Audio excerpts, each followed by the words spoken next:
How are we doing, folks? Your host Moose here on the Pitt Panthers Football Network as we welcome you to our Season 7 season preview episode as we get ready for our Week 1 matchup against the West Virginia Mountaineers. We're going to take a look around the NCAA landscape, see how things are looking for this season. We're going to go ahead and take a look at our recruiting board for this year. We're going to wrap up our roster and go through that, see who we redshirted, etc. And then we're going to preview Week 1, where we're going to take on the West Virginia Mountaineers and kick the backyard brawl back into business. All right, and so let's take a look at some of the top storylines around the country this year. Of course, Clemson, one of the top teams in the country, massive home field advantage, and we know how good the Tigers are going to be. ACC champions from last year. Notre Dame, very, very good. Sophomore receiver Tavion Carter leads that offense. He's a fantastic player. Of course, Oklahoma, your defending national champions. Taylor Savage, the quarterback, Heisman favorite for this season, going to be very, very good. Ohio State, fantastic team, excellent defensively. D.D. Harris, their quarterback, going to be a question mark, but if he can live up to the hype, then Ohio State can be very good. One of the big games this weekend, Georgia taking on Ole Miss. Of course, Georgia looking to get back into the national title picture, while Ole Miss lost in the national championship game last season. Clemson, of course, talking about how good they are. USC, a team that was very impressive last year, won the Rose Bowl, won the Pac-12. They lose Taylor Coleman, their starting quarterback, first-round draft pick in the NFL draft. And so the question is, can USC rebound and repeat as Pac-12 champions? And one team to watch, Cincinnati, undefeated through the regular season last year. They bring in A.C. Reese as a transfer quarterback from your Pitt Panthers. Can he be the signal caller to keep Cincinnati in prominence this season, lead them back to another American championship and possibly a college football playoff berth? And so as we look around at the preseason polls, the real thing to pay attention to is not necessarily the team's rankings, because these are basically imported from the roster set that I used. That's where these rankings come from. So you can see our ranking is actually not very good at all, but our team is good. Take a look at the team overall rankings, because those are going to be the teams to watch out for this year. So, of course, Clemson, very, very good. Alabama, sensational as per usual. Oklahoma, your defending national champions. We know how good they are. LSU, a team that struggled in the last couple years, 7-5, 8-4, etc. But they did win the national title 2 seasons ago. Penn State, okay, that's a team that, again, I think is ranked higher than what they should be. Florida is going to be very, very good this year. Notre Dame is going to be fantastic, I think. Auburn, a team that's ranked higher than where they should be. They went 3-9 last year, so we'll see what the Tigers can do here. Same with Wisconsin, very middling team, so their rankings are a little bit down. Texas A&M could be very, very good. Just brought in Jimbo Fisher. Texas, I think, is really a team to watch out for, especially with Giovanni Perry at quarterback. I think they're going to be very good. Oklahoma State, also good. Michigan's going to be fantastic. I like Steve Tate a lot at quarterback, Miles Bigsby at halfback. USC is an A-rated team at number 17. They're fantastic. Their quarterback's probably the biggest question mark after Taylor Coleman graduated, but they're still very, very talented. North Carolina, I like a lot. And then you get some of the teams that are kind of all over the place. Cincinnati's down here at 20, but they're very, very talented. UCF, I don't know what to think of them. They got basically the number 1 quarterback recruit, and he's a stud, but the rest of their team is very, very interesting. Iowa State, I think, is going to be unbelievable. Michael Robinson at quarterback, this team is going to be fantastic, so watch out for them. Iowa's very good, so another team to watch for. Tennessee in the SEC could be a sleeper team. Virginia Tech, I think, is going to see a bit of a drop-off. Miami's going to be very good. Louisville could have a bounce back here. Washington is ranked 33, but they're always in the top 10 in this dynasty, so I think they're going to be good. Baylor was good last year in the Big 12, and I think your Pitt Panthers are, of course, a team to watch out for. Rated 52 here, but I think after a couple of weeks, hopefully, we'll be bounced up in the right direction with a very, very solid team. So there's some of the teams to watch out for. We'll go through UCLA, another team that's ranked really, really low, but they're always a perennial top 25 team in this dynasty. It's just a nature of how the roster was set up. So I think UCLA will be very, very good and set up a nice showdown with us a few weeks into the season. Same with West Virginia. They're going to be good, I think. It's going to be a great opening day matchup. We'll see if there's any more teams down at the bottom that are, and of course you can just see how the rest of the college football landscape shakes out. I think Syracuse is going to be very, very good. I have them pegged as the second best team in the ACC Atlantic Division, and they're ranked here at 95, so I think that's a little low. Some other teams to look out for. Coastal Carolina is at 108, and they're a B-. Of course, new team coming in to the ranks. and there's the rest of the nation. And so that leads us into our ACC conference preview. Pitt pegged at 5th here. If I had to do a ranking here and it was my projections, I would have North Carolina at 1, Miami at 2, maybe flip-flop to 2 of them, maybe Miami, then North Carolina. Then I'd have your Pitt Panthers at 3, Virginia Tech 4, Virginia 5, Georgia Tech 6, Duke 7. And then over in the Atlantic, Clemson for sure number 1. I like Syracuse as the number 2. Cornell Washington at quarterback I think is too good to overlook. Louisville at 3 is okay. Then maybe Florida State at 4. NC State at 5. Boston College at 6. Wake Forest at 7. Now, as far as the Heisman watch goes, you can see I wouldn't necessarily have this as my top 5. This is, again, because it imported in off that roster, so the players it's replacing. But you have D.D. Harris, senior quarterback for Ohio State from Columbus, gained the starting position due to an injury last year, was very, very good, led them to a Big Ten title, and so he's a guy to watch out for, very mobile player. Will Alford, he's a bit of a statue, but he can pass the ball really, really well. Looked fantastic for Clemson last year. Expect more of that from the junior. Matt Perry, junior quarterback for Bama. Very up and down season for him last year. We'll see if he can turn it around this year. He struggled in his freshman and sophomore campaigns. Freshman, of course, he got usurped by De'Aaron King, who came in and led Alabama to a national title. Then he started last year, was very hit or miss. Joshua Todd for BYU, he was their starting quarterback last year.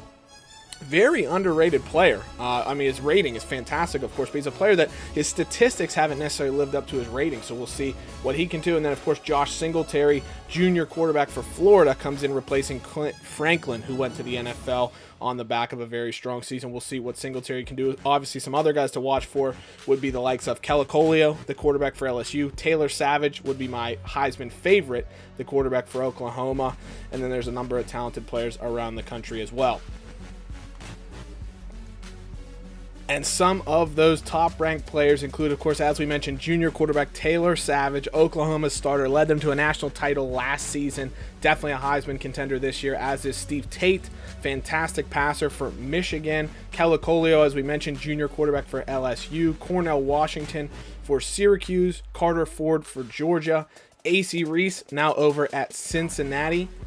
Will Alford at Clemson. You got Joshua Todd from BYU. Antonio Walker for South Carolina. Travis Bolden, senior quarterback for Miami.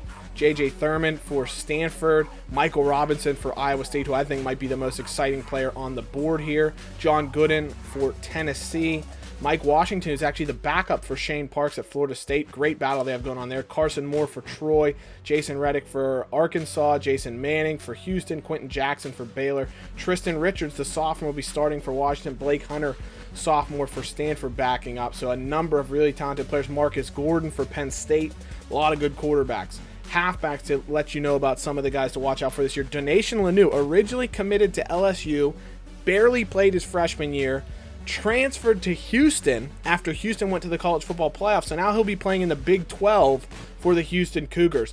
Could be the best running back in football, aside from Caden Mitchell, who was in the same class as him. He's more of a speedster, fantastic player. Look how good of a runner he is. He's been plagued by injuries, so we'll see how he does this year. Daniel Sullivan, you got the senior for Texas A&M. Bo Brown for LSU. Andrew Hunter, Clemson's running back. Darion Williams, junior running back for Alabama, sensational. David Coleman was on UConn, but after their program moved down a level, he transferred to one of the new programs, Charlotte. Antoine Byrne-Horton, 1,000 yards in each of his first 2 seasons. Fantastic player, real power, can get right after you and hit you in the mouth. Junior running back for Oklahoma State. You got Chris Sanders for UCLA, who we'll see. David Leonard's back for Ole Miss. Devin Blake for UNC. Phil Henry for Georgia Tech. Zach Smith, running back for Buffalo. Tavari Lacey for Oklahoma. Miles Bigsby, sophomore runner for Michigan, was unbelievable last year. Great to watch out for him. Andy Cantrell for Cincinnati. A lot of talented players on this list as well. Over at fullback, we got Aaron Wilson, transferred from Temple to Oklahoma, so he should be huge for them as a grad transfer. Jacoby Sutton junior receiver for LSU, probably the best receiver in the country. Unbelievable recruit who's been very good for them. Tavion Carter almost won the Biletnikoff as a freshman last year. He's now a sophomore for Notre Dame. Phillip Smith, senior receiver for Alabama. Justin Wright for UCLA. Mike McDonald for Louisiana Tech, very underrated player. Adam Chandler, a guy that we originally recruited way back when, fantastic player for Clemson. Joe Casey for Cal. Texas has Ryan Williams. Ken Murray's back for Notre Dame. Jordan Adams, junior receiver for Nebraska. Craig Petty for Clemson. J.R. Merriman for USC. Talik Bird, unbelievable player, should finally get to lead Ohio State's attack. Jeremy Arnold, Brandon Bozeman, some really, really talented players are back. Jonathan Payton, I think he's had 70-plus receptions each of his first 2 years for Carson Moore and Troy. He's a really good player. At tight end, Scott Schultz for Mississippi State. We got Keith Williams. Remember him against Georgia. Played quarterback some for them last year. Lance Cox for TCU. Lawrence Williams for Oklahoma. Kevin Butler from Missouri is fantastic. I think he had 80 catches last year, somewhere near that. Jess Hooper for Michigan. Tyrone Porter for Iowa State. Jorquarius Gray for Mississippi State Junior. Marshawn Underwood for Louisville. Peyton Hendershot in there for Indiana. You can see I've left a couple of players in there that I thought were just fun to have in the Dynasty, but for the most part, every single player pulled over is from our previous file. Josh Riley for UCLA. Ray Nelson for Tennessee. Really, really good player. Watch out for him. Adam Simon for Duke as well. So a lot of talented players that we're going to have to watch out for this season. Some of the really talented defenders. J.R. Ingram, maybe the best defender in the class, senior safety from Tennessee. Matt Townsend, ACC Defensive Player of the Year candidate. End from Clemson should be fantastic. Again, I didn't mess with any of the linemen, so if you do see linemen here, that's just because I didn't really mess with them at all. They will be changed going into the draft classes in the future, but if you do see some linemen, that may be the reason why. Blair Parrish, left end for Oregon, is a stud of a player. Deontay Battle, cornerback for LSU. Fantastic player, so a lot of really talented guys in here. Joe Robinson from Florida is going to be really good. Really excited to see how the season goes on. A lot of talented offensive players, so this could be a big year for points in the NCAA. And so with that look around the rest of the country, let's look at the roster for your Pitt Panthers following our dynamic progression as we head into Season 7, the 2022 season of our Dynasty. And you can see only 4 players at 90 or above following that progression. Bordeaux, Luke Davis, Johnny Madej, our kicker, and Davion Reynolds. A lot of high 80s guys, but only 4 at 90 or above. We're, of course, led by C.J. Kirk at quarterback. You knew about that. Noah Brooks got some great progression. He's 77 overall. Austin Penny, of course, has a bit more upside to him because he's younger, but if we need a quarterback for probably one game, Noah Brooks likely the guy. Penny's the guy that if we need to develop somebody because of a long-term injury to C.J. Kirk, would probably see time. Halfback, Davion Reynolds, fantastic player. Daenerys Carter and Colin Wells. Wells has a little bit more gameplay experience, but Carter got nice progression, a little more speed, a little bit more size. He provides a nice contrast to what Davion Reynolds brings to the team. And then DeAnthony Hamilton, scat back to watch out for in the return game. Fullback, of course, Lysander is back for another season. At receiver, Ceno Rogers, got to watch out for. We're going to play him primarily in the slot because of his great speed and acceleration. His catching is good. His route running is fantastic. He's not a spectacular catch guy, but he's a guy that does all the things right for us, and so I think he'll fit in the slot. KJ Wells with his big body, Keith Onyango with his 6'3 frame and his 97 speed. They're going to be our outside receivers that we can hopefully stretch the field with. Mitchell, more of a slot possession type guy. Nash Jackson, very similar player comp to Ceno Rogers. Rogers is just a little better at this point in time, but they're very similar players. You got Quincy Veers again with good speed, and then we redshirted Matthew Archie and Jake Black, so a couple of youngsters there. At tight end, Christian Klump, he's a receiver. You know, he offers us that ability to really spread out the passing game in a way that even Antonio Greer didn't as a freshman or as a sophomore. So I think he's going to be very good there. His blocking is okay, so good enough that he can start. Jay Ballmer will come in 2 tight end sets whenever we need a good blocker. I don't know why it says he's a receiving tight end because his blocking stats are very, very good. Joshua Stover will redshirt this year, and then, of course, Joe Weber is our long snapper Wendell Matthews will start at left tackle. He's decent, not a lot of depth behind him. Wes Turner is going to redshirt this year, and then we do have Lonnie Jackson, the junior. Joel Sykes, the sophomore, will start at left guard. Brownie's going to be kind of a jack of all trades, probably our backup at a lot of positions, as the senior's never gotten to start, but he provides us with some good depth. Luke Davis moves over from left guard where he started last year to center now. He got an unfortunate regression. Went from, I think, 96 to 92 overall, but he's still very, very good. Trey Brown will back him up as a sophomore. Charles Rhodes will finally start at right guard, waited his time, paid his dues, and now he'll start there. J.D. Harris converted from tackle to learn the ropes at guard, so he can hopefully start in the future, and Ollie Patterson will redshirt. Daniel Jenkins will start at right tackle. David Horn is his backup. I've made the controversial decision. I'm going to redshirt David Horn. It's not controversial. He's not going to start. But just to try and save a year of eligibility, I will redshirt him. I'm going to do some rolls to determine if players get injuries, because there's never offensive line injuries when you play the games. So I will do some dice rolls to determine if we get any injuries occasionally. And then if those occur, we may have to pull the red shirt from Horn, but for right now, we're going to redshirt him. Left end, Marcus Lanier stayed pretty much where he was, maybe got a little progression. Jalen Hills, who struggled the back half of last year, really got hit by the regression bug. And so now Lanier's actually better rated than Hills. I liked what Hills offered last year, so I think we'll give him still inside nod at the starting job. But Lanier could definitely usurp him if Hills struggles out of the gate. Kwame Avery will redshirt. Mac McAlevey will start on the other side. He's never really done much. He was a kind of the third defensive end last year, but he's got good talent. He's a local product, so hopefully he can step up this year. Kenny O'Neill will back him up and get some playing time for sure, while Thomas Weatherford and Travis Brattain will redshirt. Defensive tackle, Malachi Bordeaux is a stud. Ryan Jacobs, very, very consistent. I like what he offers. And Conley Copeland, the true freshman, he got a fantastic progression role. And so he, as a true freshman, is already ready to contribute.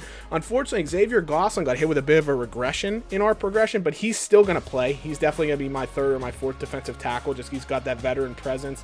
Alvarado will give him a little bit more time to develop, and then Perry Mills will redshirt. Outside linebackers, Talik Bridges. Basically, it's going to be, we have 3 starting linebackers, and Deuce Holland backs all of them up at all 3 positions. Christian could play if we need him to. Marlon Capps will redshirt. Dio Langston will start at middle linebacker. Estes, I did not redshirt him, so he will definitely play in some capacity, even if it's on special teams. But we'll get him some playing time. We're probably going to recruit another middle linebacker this season just to add some depth there. Adarion Mitchell at outside linebacker, stud. Holland is going to be our jack of all trades, backup right outside, left outside, middle linebacker. And then Rico Shelton will redshirt, and he's got a little bit more room for growth. Brian Youngling, it shows him as our top-rated corner. He's actually going to be our slot corner. Whaley and Damian Vector are going to be our 2 outside guys. Youngling will continue to play in the slot where he was really effective last year. Jordan Murphy will be our dime corner, with Marquise Walker just offering some depth, because we moved Cedric Granger from corner, where he was an 86 overall, to free safety, and that position move actually bumped his overall up by 2 because he suits that position so much better. So I like what Granger's going to offer here, and we're going to have him start at free safety. Keon Gibbs will back him up, and Cameron Taylor-Smith, same thing as what we did with Horn. He's going to redshirt because we don't need him, and if we can get him another year of progression up to 82, 83 before he gets to play, I think that'll be great for him. Earl Lemieux's going to redshirt as well. But Taylor-Smith redshirting, that redshirt could always be pulled off if we have injury issues in the secondary. Matt Emery will start at strong safety. 5th-year seniors bided his time, and it's now his turn. Matt Wright will back him up, the true freshman. I did not put a redshirt on him because he can be the direct backup. I left the red shirt off of him. Kenton Hill will be the 3rd stringer. And then finally, kicker, Johnny Midday. Punter, Josh Feldman. So I really like the way our team looks. I think the progression just added a bit of intricacy, a bit of excitement there for who's going to play and who's not. And I think it's going to be great for the upcoming season. Now, getting into recruiting. I always like to show this at the beginning of the season. I may not provide recruiting updates every week, usually just when players commit, but I like showing who's on our recruiting board at the beginning of the season because I don't add anybody to the recruiting board until guys start committing places, either to us or to elsewhere. So I'm not going to add anybody to the recruiting board until those things occur. So basically the 35 targets we have on here right now, those are the guys we're going to have to determine where we want to allocate our points, which I have not done yet, but we will do. And if we take a look at the recruiting board, we go to our team needs. you can see number one place we have to get somebody is a quarterback. Of course, we didn't sign anybody at quarterback last year because CJ Kirk, as a true freshman starter, we decided, you know what, we had 2 freshmen, we don't need a quarterback at this juncture. But now with one of our backups going to graduate in Noah Brooks, we're going to have 2 quarterbacks on the roster. CJ Kirk will be a junior next year, which means, you know, he could potentially go to the NFL the year after, which means we really need to get somebody in next year to grow and redshirt in case they may have to start right away, because I don't know if Austin Penny will be that guy. Additionally, we don't really need anybody offensively, but you can see targeting-wise, we are looking at a bunch of offensive linemen because we're losing 4 linemen. The only one we technically have a need for is center, but we're losing 2 guards, a tackle, and a center. So we're looking at a bunch of offensive linemen. And of course, we look at a couple skill position guys just because, you know, it never hurts if we can find a couple of good ones. Defensively, again, we have a ton of targets. We're losing 2 defensive tackles, so we're looking at defensive line.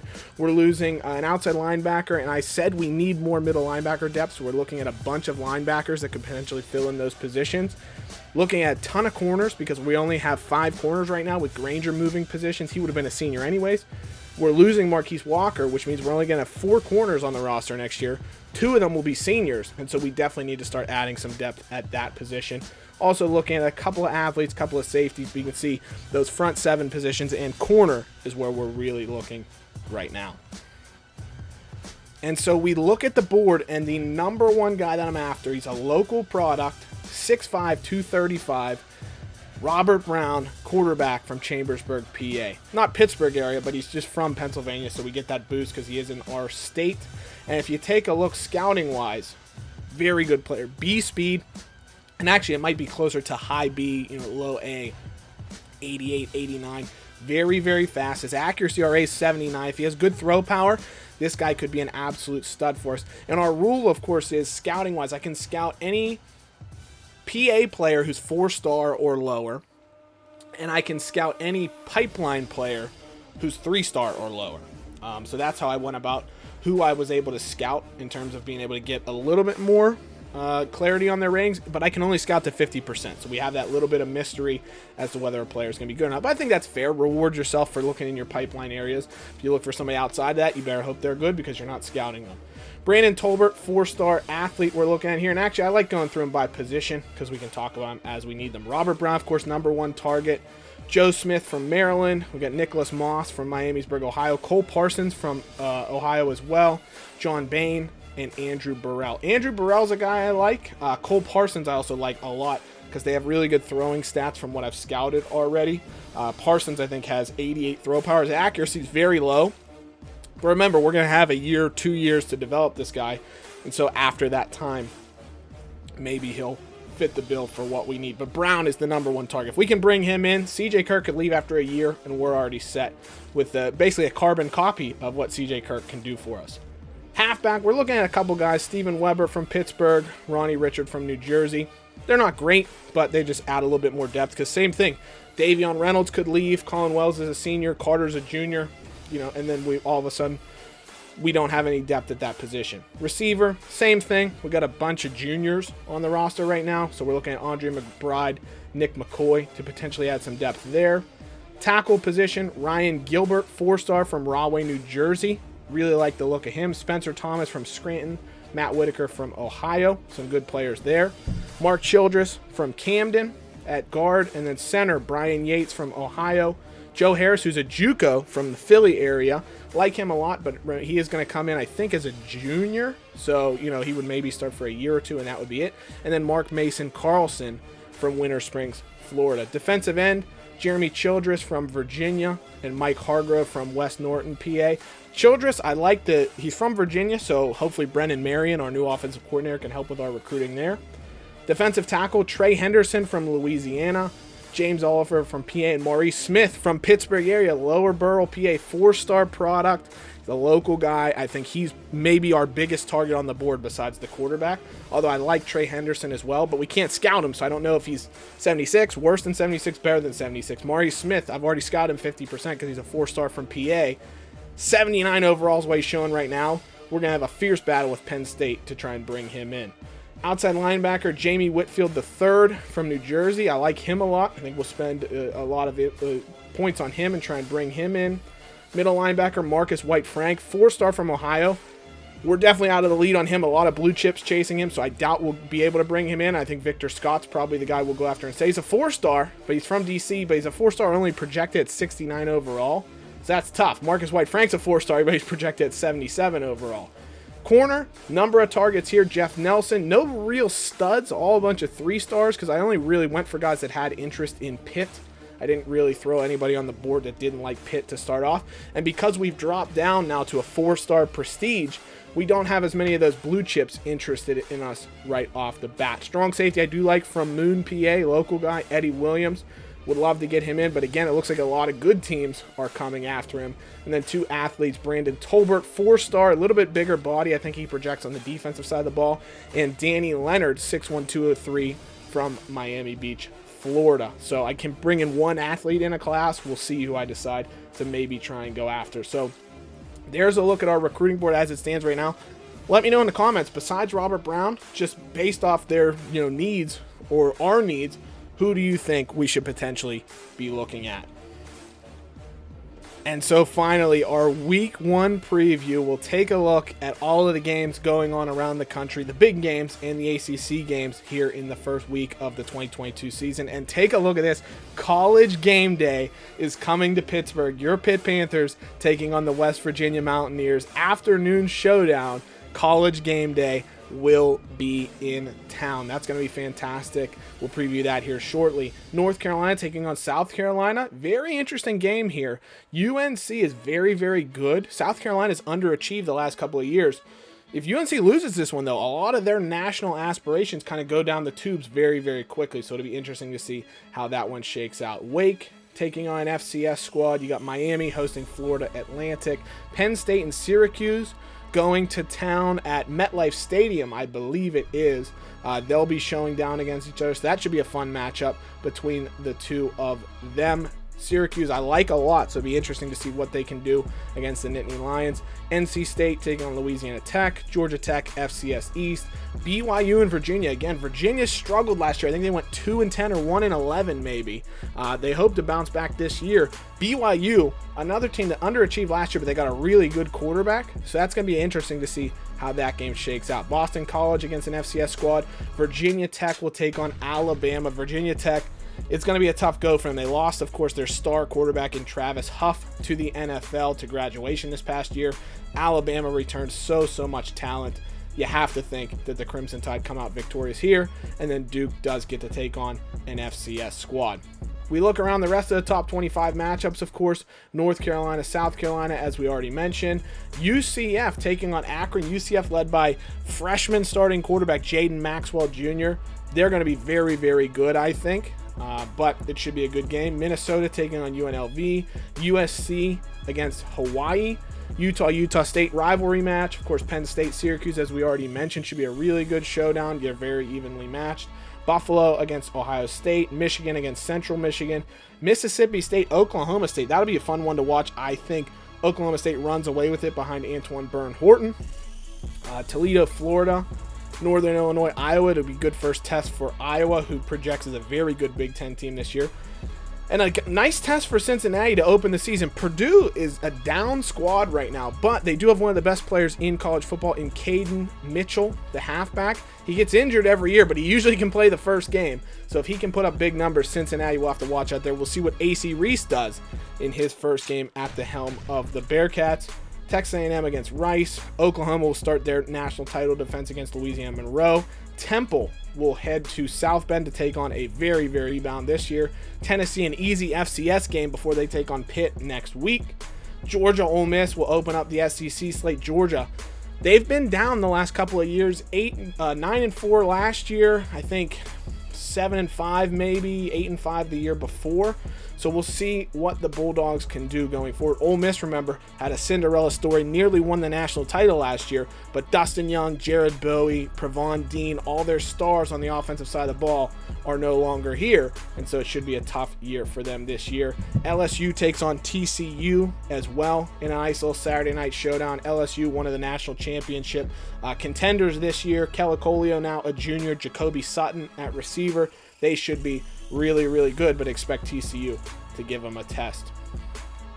And then finally, your Pitt Panthers taking on the West Virginia Mountaineers. Fairly evenly matched teams. Pitt maybe a little bit more impressive on the defensive side of the ball. Both teams with solid offenses.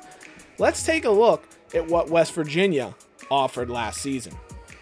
So here at the end of season 6, we can see West Virginia 6-6 last season, struggled in Big 12 play a little bit. They lost to Iowa to open the year, ended up with wins over some action opponents in Central Michigan and Ohio, lost their Big 12 opener to Houston. It was Houston's first game in the Big 12. They ended up going 2-6, but they did beat West Virginia. West Virginia bounced back with a win over Texas Tech, blown out by Oklahoma State. Nice wins over Kansas, and then Iowa State was a big win for West Virginia last year because Iowa State was really good. I think Iowa State had 0 or 1 losses at the time. West Virginia narrowly lost to Kansas State in a nice battle there, blew out ECU in an easy matchup, lost then to TCU, followed that up with a loss to eventual national champions Oklahoma 27-9. And so it was a tough year for the Mountaineers, and at 6-6, for whatever reason, they didn't make a bowl either, so they finished with that 500 record, and so obviously this year they're looking to get that bad taste out of their mouth. Now, statistics wise, they were led at quarterback last year by senior Aaron Miller, 25 TDs, 8 INTs. Kenneth James was his backup. He'll be their starter this year, so it'll be interesting to see what the junior is able to do. Led in rushing by, again, another senior, Brandon Hunter, hit the 1,000-yard mark. Stephon Gates will be their starter this year. So he's really the only one with a ton of impact ability that will be returning. Receiver, Brandon Brown was their leader. He's off to the NFL. Very, very solid player. Jarrett Gray gone as well. Remember him from a couple seasons ago taking on your Pitt Panthers in the college football playoffs. They do have Kirk Robinson coming back, Kevin Ross, the tight end as well, and Ben Parker, sophomore wide receiver. So not a ton of depth in that regard. Defensively, Kelvin Price, junior outside linebacker, led them in tackles, as did junior Nate Johnson, so they'll be back. Clint Stevens as well, so a lot of talent there. Paul Harvey's coming back. Stanford Roberts is gone. Clint Huff, one of their big stars at strong safety, back as well. So they do return a good amount of talent on the defensive side of the ball, but offensively, they definitely lost a lot of production.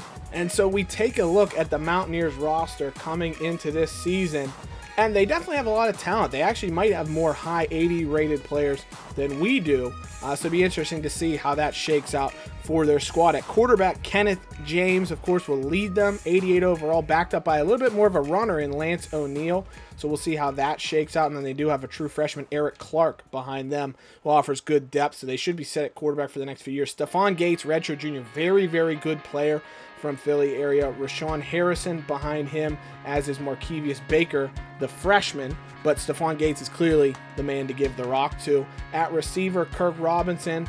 Nobody real speedster type talent here to watch out for. Lonnie Fritz, Ben Parker.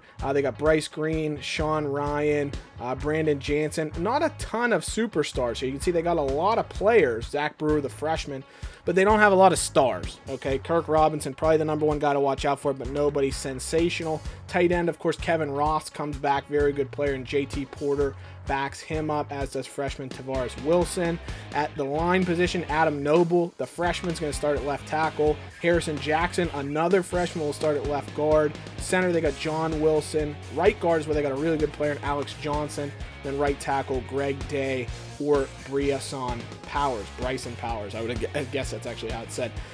So not a ton of great players on the line. I think we could really have our way with them there. Defensively, Paul Harvey's a fantastic player. Paul Harvey Jr., the senior, is going to be really good. Blake Smiley, true freshman behind him, and Ira Fulton as well, adds some depth at those positions. Right end, they got Clarence Gross, the junior. I think he's going to be very good. Jared Bartlett backs him up, but they do have two really good edge rushers. And then in the middle, Dion Ward IV and Casey Rogers are beasts, absolute beasts. Jamal Flowers behind them, so they're really good on the defensive line.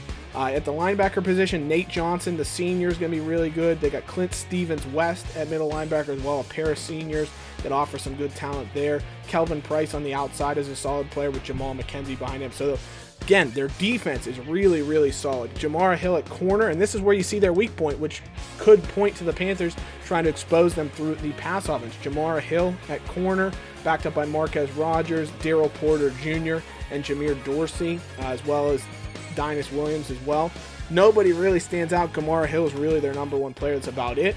Billy Young, senior free safety, of course, we talked about him. He's a fantastic player. And then Kerry Barrett behind him, Nelson Hardy. Not a ton of great players. Clint Huff, really nice player. Billy Young actually was a guy we tried to recruit way back when, chose West Virginia instead. Clint Huff, great player, 87 overall. And the sophomore, JaMychal White. It's a really good talent we'll have to watch out for. Jeremiah Johnson as well, because JaMychal White will be here the next couple of seasons, so he will definitely play an impact in these games moving forward, because remember, it's a 4-game series here with West Virginia that we're just getting into. Ian Evans is their kicker. Matt Sumter is their punter. So it's a decent West Virginia team. 6-6 last year, maybe not indicative of the talent they had, because they have a lot of good players with one more year of progression. Should create a really good matchup for us. So, of course, let me know in the comments what you think about the preview episode. Who's going to win, Pitt versus West Virginia? The backyard brawl will be back underway on a more regular basis here. Let me know who you think are going to be the top teams in the NCAA. Let me know about the recruits that you really like and think we should go after. And as always, guys, thank you so much for watching. Hail to Pitt. We'll see you soon. Take care. Bye-bye.